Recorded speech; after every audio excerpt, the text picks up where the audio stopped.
Alright, team, so we're back, of course, talking about some more Crisis Core Reunion, and initially there was a completely different intro to this video. We were going to talk about something else entirely, and what this video has now become was going to be something we talked about in passing. It might take like a minute or two to discuss, and then we're going to move on to the actual subject. But it ended up being a little bit longer than I was expecting, and I figured we'd just make it its own like discussion / kind of rant video, and we'll talk about whatever we were going to talk about today, either tomorrow or the next day. But I want to kind of clarify all that because the jump into the actual subject of the video now is going to be a little bit jarring because it was actually in between a bunch of other shit initially. But actually, before we hop into this video, I want to put this out there for those of you that might not have seen this or be aware of it. You can actually sign up for a review code for Crisis Core Reunion. Obviously, you got to be a content creator to receive something like this. And they claim that like size doesn't really matter too much, but obviously that's going to play a part in it. They're not going to give a review code to somebody with like 50 subscribers that gets like 13 views per video, right? Like it's got to be a return on investment. They're giving you a $50 game. I mean, technically, it doesn't cost them anything to give you a fucking download code for the game, but it's still a $50 game that they're giving you, and they got to make something back on that, obviously. So they want you to have an okay amount of views when it comes to your channel. But being able to get a review code is not the only reason that I'm talking about this. I actually wanted to mention some of the weird shit I've seen in the guidelines when it comes to sign up for this stuff. So obviously, if you get a game for free from a company, you have to shout it out like, hey, this video is sponsored by Square Enix. They gave me the game for free, etc., etc. This is an ad, or whatever the case. That's all standard bullshit, right? But it's like this bottom part I've underlined that's really interesting. And I mean interesting in a derogatory way, but it says, for the next year, if you create another video / stream about a Square Enix game, please note that Square Enix sponsored or provided free content for one of your previous videos / streams, but not this one. So let's break this down for a minute. Let's say I did this and got a free code for Crisis Core Reunion for the next year, so to December of 2023.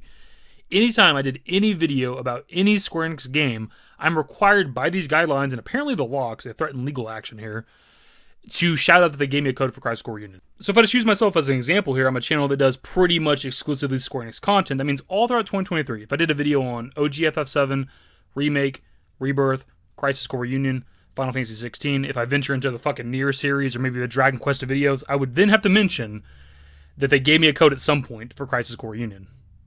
Is that not fucking absurd? And again, just further using myself as an example here, we're usually on about an every other day upload schedule, right? And when we get closer to games coming out, like when we get closer to them giving us more trailers and information for Rebirth, we might venture into, for the most part, like daily uploads. That's kind of what we do with Remake. It's kind of what I've done with every game I've really covered on my channel. So at any given time, I'm uploading 100-something videos per year, if not more than that. And they expect me to shout them out every single time in every single video for a measly $50 game code. They are out of their goddamn minds, and I would rather buy the game myself and not be obligated to them for the next year or possibly face legal repercussions, according to them. It also makes me wonder, the people that already have access to the game, the streamers and content creators that can do the first couple of chapters or whatever, if they're also under the same kind of guidelines, do they have to keep shouting out going forward for the next year that they got a free copy of the game from Square Enix? Because if so, like, that's kind of, I don't know, man. It's up to you. I mean, everybody's going to be different on this. If you're in it just for, like, the channel growth, the views and stuff, having early access to the game, it's obviously good for growth on your channels and shit. And the thing is, like, in theory, having, like, a Square Enix sponsored video, getting, like, early copies of games would be kind of good for your channel, but you really don't know how many views you're going to get, right? It's going to vary from channel to channel. Even something like my channel, we don't get the most views, right? We're not that big of a channel, but I would only get maybe a couple thousand views if I'm lucky for, like, a review of Crisis Core Reunion. That's not going to bring much traction to my channel. I'm not going to get much subs and views off of that, right? So it wouldn't even really be worth the free copy, if that makes any sense. I don't know, I guess I just viewed it a little bit differently. I'm not trying to make it like a bigger deal than it really is, but it's almost like you're kind of selling yourself, right? They hook you up with a $50 game and you're expected to technically work for them for the next year. Anytime you do Square Enix related content, you have to shout out that they gave you a $50 game, even if it was 7 or 8 months ago. Like all of 2023, you guys would have to hear me say it in every single fucking video that they gave me Crisis Core Reunion. Like how, it's just absurd, is it not? Like it's just weird. It's weird to me, I don't know. Now, you know, if they're hooking the boy up with like a collector's edition for Crisis Core Reunion, that's a little bit different. We're talking, you know, $200-something. So that would actually kind of equate a little bit. It wouldn't be good pay, if you want to call it pay. It'd still only be like $1 something per video that I would do all throughout 2023, but it would still be a lot better than a code. It's not even a physical copy of the game. It's a fucking download code. I'm also just kind of confused by this guideline in general, just because like it's already a kind of a working relationship, right? Because it's a review code. They specify that you got to be a content creator, so they're giving you the game for free, but then you're going to talk about the game, review the game, stream the game, whatever. Right? It's going to bring traction to the game for them.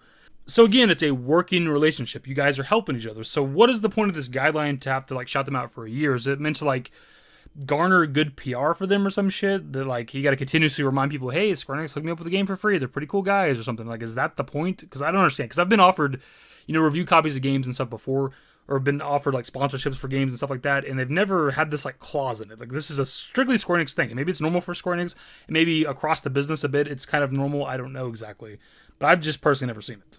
And look, I know it's a kind of a lengthy video and I've ranted a bit, but I'm not trying to make like a bigger deal out of it than it really is. Like it wouldn't be that complicated to take 5 to 10 seconds per video to just say, hey, Square Enix, hook me up with a game for free or something at some point, right? It wouldn't be that complicated to do. But again, just put it into perspective. It's a $50 game.